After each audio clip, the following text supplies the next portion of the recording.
My next patron question is from Hayden, who wants me to compare two beloved animated films with a similar concept. Which is better, The Iron Giant or How to Train Your Dragon? They both follow on the analysis of a boy and his monster, and I would like to see which one you prefer out of the two. Both of these do share quite a bit in common, and I'd like to analyze those similarities before giving my answer. Both films succeed in depicting this friendship, although they go about them in different ways.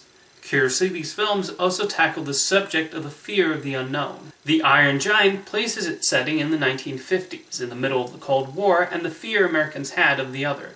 I've often found Brad Bird is really good at establishing the settings of his movies, and he does not take long to make us understand the paranoia of the characters, whether it's because of Hogarth being raised on science fiction and horror films, or Kent Mansley in his determination to protect his country through his own methods.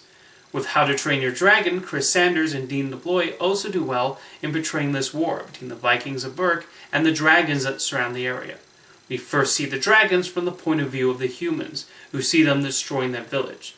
But as the story progresses, we see why exactly dragons do this. These films have a likable lead in the form of Hogarth and Hiccup respectively. Both are essentially trying to prove themselves as independent and willing to handle the world around them. Both have a curiosity, and that fuels their decision-making. Of course, they're also hiding something with the discoveries they make. Interesting enough, the Iron Giant and Toothless are quite different in how they bond with their human companions. The Iron Giant is essentially trying to understand the world around him when he crashes on Earth and forgets his programming after a bump in the head. Part of the entertainment factor of the movie comes from him learning the beauty of life and nature. It's why the deer scene is such an important moment in the movie.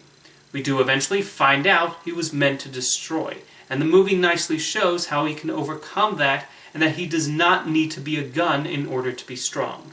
Toothless, meanwhile, is a dragon who has grown up in this world and has watched others try to hurt him.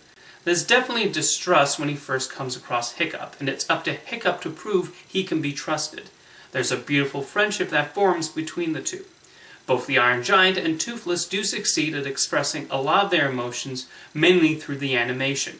Yes, Vin Diesel provides the voice of the giant, but he does not say that much. It's a credit to the animators that the character becomes so lovable. He certainly proved a major breakthrough, as he was a computer-generated creation who was seamlessly integrated into the hand-drawn environment. It also strangely fits thematically of him being a foreign object dropped into a world very different from his own. And yet we see the two forms can coexist peacefully, and one is not automatically better than the other. With Toothless, there was a heavy influence from Cats in the way he moved. I actually think Toothless is an example of what incredible talent computer animators have in giving life to the characters they control.